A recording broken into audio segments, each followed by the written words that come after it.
I'm very sorry, ladies. None of you would be attending. It's a seminary school, so it's men only. 1699, the State House burns out at Jamestown for the fourth or fifth time, depending who you read. And they look around the island and they're like, dude, is this really the first impression we want to give people of the New World? I mean, don't get me wrong, if you look at it from a military standpoint, where the fort was perfect. Ships have to come around a point to get up in the river, and as they round that point, they were in range of the fort's guns before they could shoot back. Other than that, it's a pine swamp. Still is. So they move here. Higher ground, halfway between the James and York rivers. Pretty easy to defend. Oh my God, you could dig a freshwater well here that would stay fresh, as opposed to down by the river. But you know, when they created Williamsburg, none of these sidewalks or any of this was here. Duke of Gloucester Street was a dirt road, and it was 100 feet wide. It went right up to your front door or your front steps. Yuck. Look, here's the deal. As the mistress of your household, first thing in the morning, you get up and all your garbage and all your chamber pots go in the street. Oh, don't judge, you do it too. Then they drive animals up and down the street all day, going to and from market, pulling wagons, pulling coaches. And then it rains. A lot. Yeah. Thomas Jefferson loved this town, but even he described Duke of Gloucester Street on a good day as 100 feet wide and 3 feet deep. Yeah, that's enough disease to kill the whole town. But we're only going to talk about a couple of them. Most of what you see today in Merchant Square came about in the 1950s. There are a couple of exceptions. The Kimball dates to 1933. But if you had been standing here in 1862, in May, when the Civil War makes its way to Williamsburg, this would have been a mix of high-end homes and a couple of high-end shops. Where the theater stands would have been the home of the widow Ware. She was a nurse, and she actually ended up assisting surgeons on both sides after the battle. Equal opportunity healer.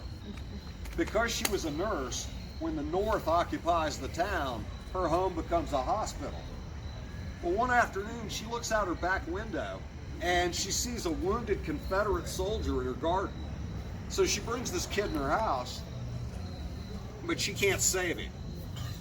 Well, later that day, a Northern patrol comes by to check on their men, and she tells the captain, I have a dead Confederate soldier in the house.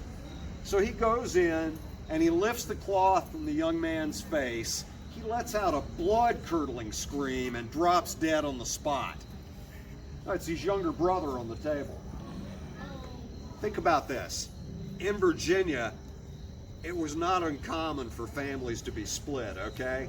I have two relatives buried in Bruton. One fought for the North, one fought for the South. They are side by side for eternity now, okay? Yeah, there's a lesson there. Well, now, the theater is built slam over the remains of Mrs. Ware's house, basically her basement. So if you spend any time in that building at all as an actor or a patron set person, doesn't really matter. Yeah, you might see the soldiers, people have, but I guarantee you'll hear heavy-booted footsteps in the hallways or even crossing the stage. And you ladies, if you choose to use the restroom on the first floor, bear in mind, that's the hangout of Mrs. Ware. A lot of women that use that bathroom have the same complaint. As soon as they're in the stall, somebody is beating on the stall. Now the women, you've been there and done that, have you? Yeah. So, the women that have looked out usually all tell the same tale. It's not a big bathroom, and they don't see anybody, but if they look in the mirror, they see what they describe as an older woman in Civil War clothing standing beside them. And of course, the weirdest thing in this building, I've done about 300 shows in that theater if I've done one. At 2 o'clock in the morning, like clockwork, you can set your watch by it. Every single sink and toilet in that building will go off simultaneously. That is no small feat, even if you're not dead, okay? I like to think it's probably Mrs. Ware drawing water to clean house and not something more nefarious. And in truth, the spirits in that building, they don't seem that interested in the living. They're kind of caught in their own little catch, as it was, like a film reel. But if we penetrate this wall of tents that appeared here just hours ago and go across the street to the precious gem, the gentleman that owned the house that stood there, he met a much more grisly fate than anybody ever met in this site. Just a smidge grislier. Let's check it out.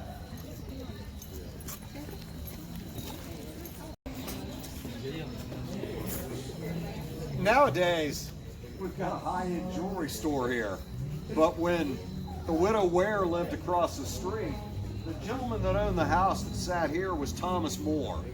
Now, Thomas was 23 years old.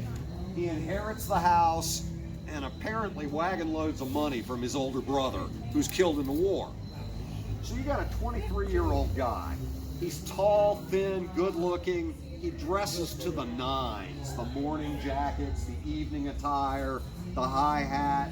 Apparently even had a handlebar mustache that, from what I know of, he was extremely proud of. This guy cuts a swath through the women of Williamsburg like you would not believe. Hey, he's pretty eligible, okay? I mean, one of the women he takes up with is Constance Hall. Everything I've read about Constance. She was pretty, she knew all the domestic stuff. Oh my God, she was educated. She could speak Spanish, French, English fluently. Played a harpsichord. What a catch for Thomas.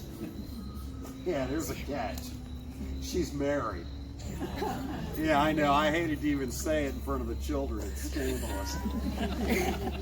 You know, if Constance Hall is married, you might ask, well, where is Mr. Hall when all this is going on?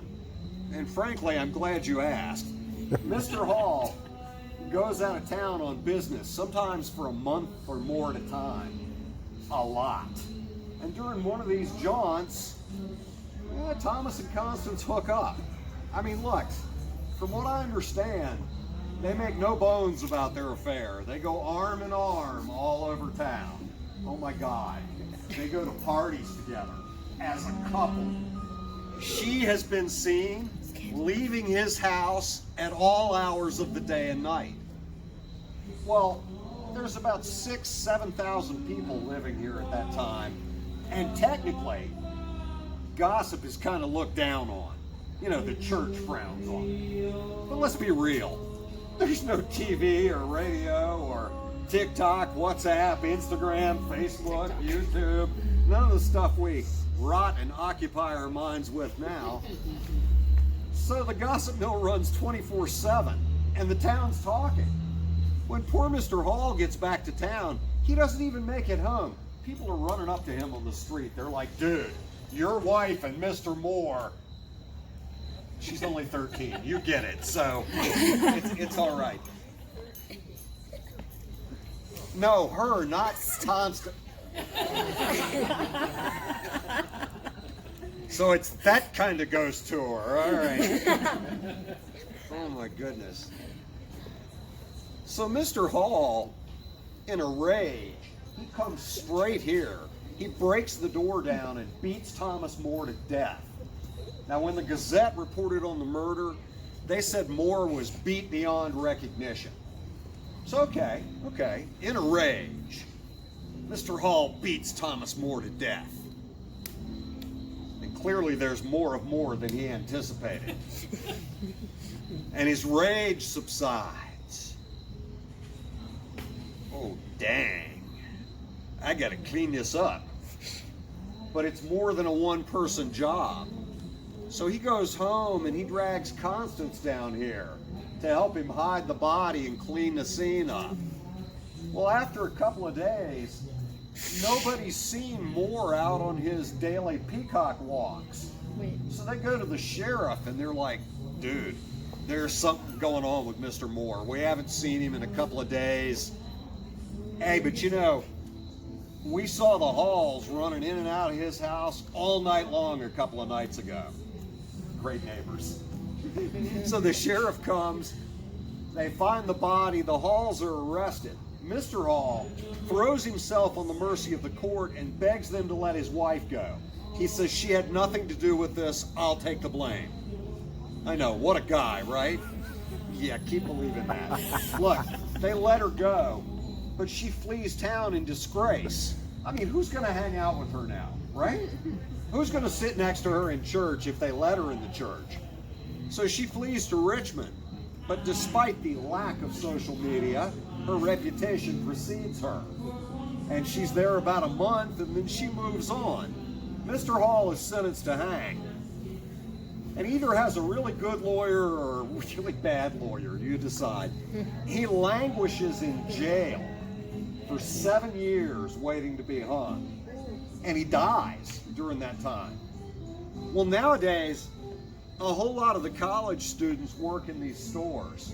A few years back, the night manager in here, she had sent the employees out.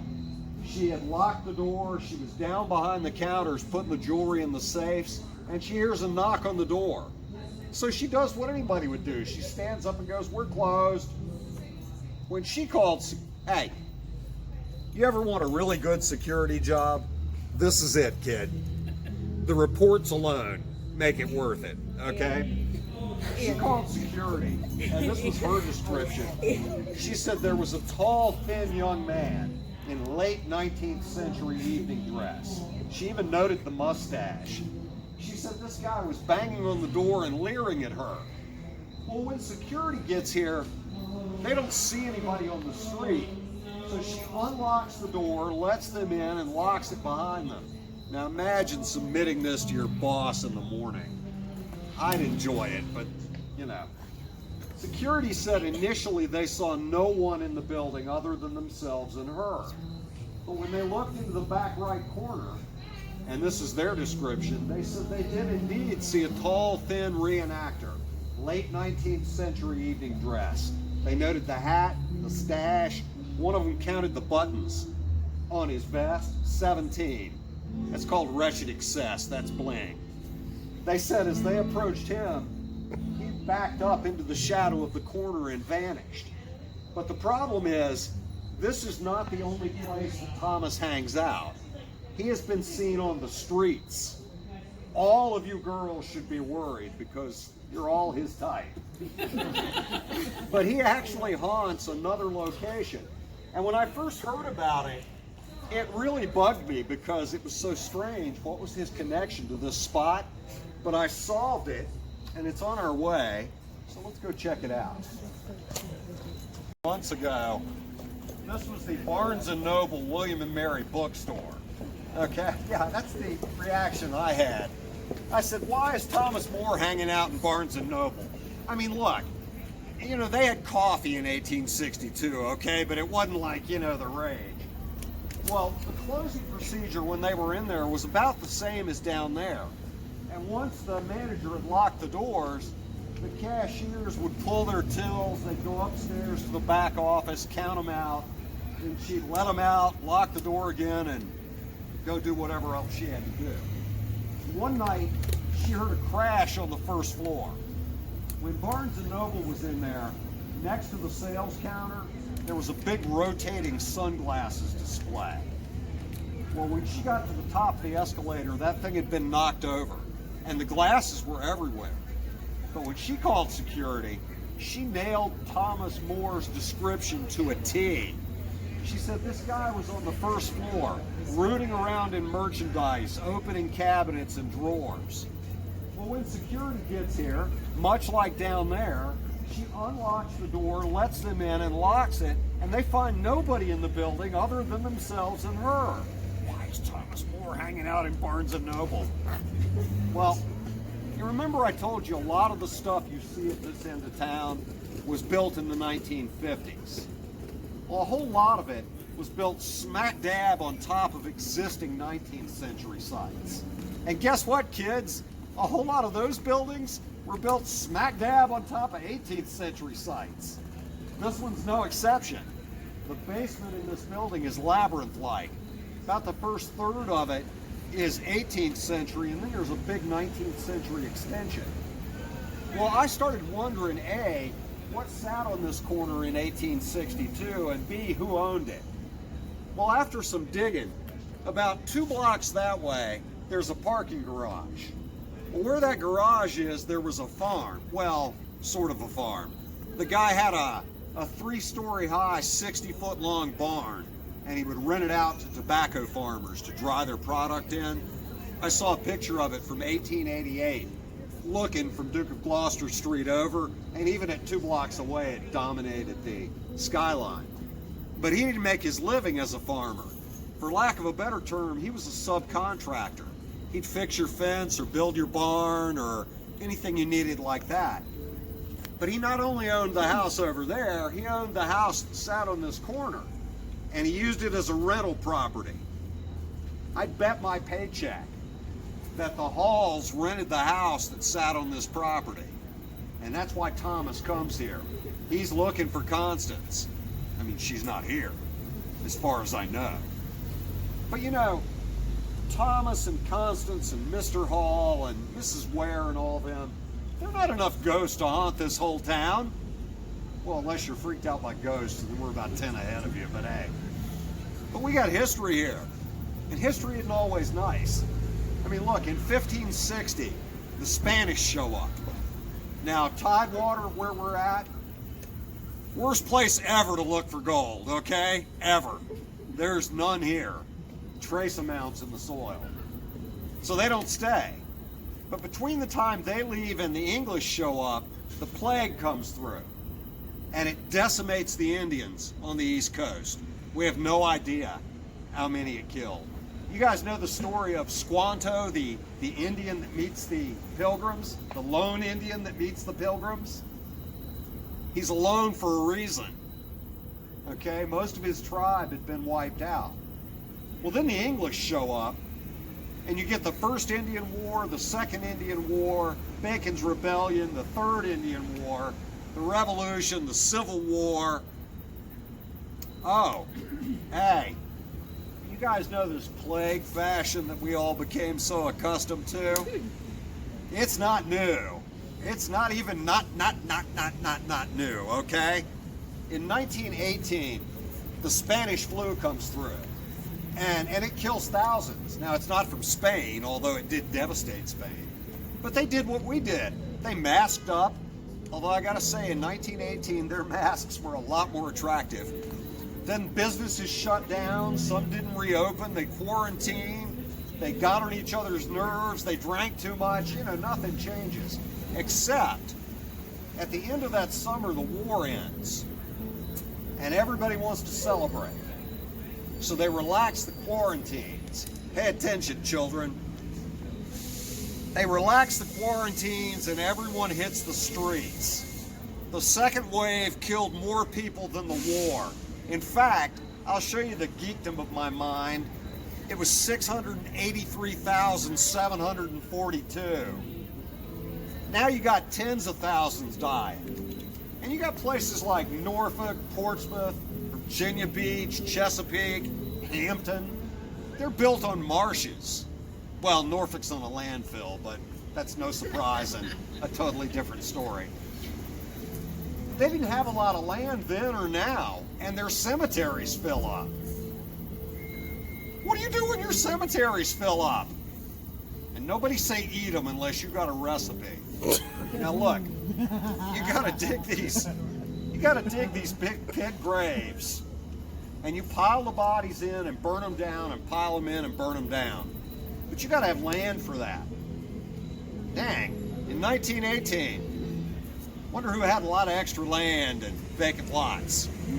Must be Williamsburg. Bear in mind, it had not been restored. The Capitol and the palace were still just hulking ruins. The main road was still a 100-foot wide dirt road. They had a ton of vacant lots and empty spaces. Give you a couple of examples. Behind that row of buildings, where the parking lot and the Mellow Mushroom and Precarious and Barrett's are, or even where the paylots are across the street, or the front, back, and side lawns of what's the DeWitt Wallace now, because it was the hospital then, or even the pasture behind this building. They all become mass graves. Well, the problem is when they built these parking lots in the 50s and early 60s, you don't move a mass grave. I mean, you can, but you don't. You seal it in. And see, there's the rub. If you're parked in one of these aforementioned death parking lots, thank you, Freud, and you're going back to your car tonight and some dark wispy figure starts coming at you, run to your car. They are dead. They have the flu. It is not a win-win. And now, of course, something I always love to say to children in the group, let's wind our way between these tents and go play in the street.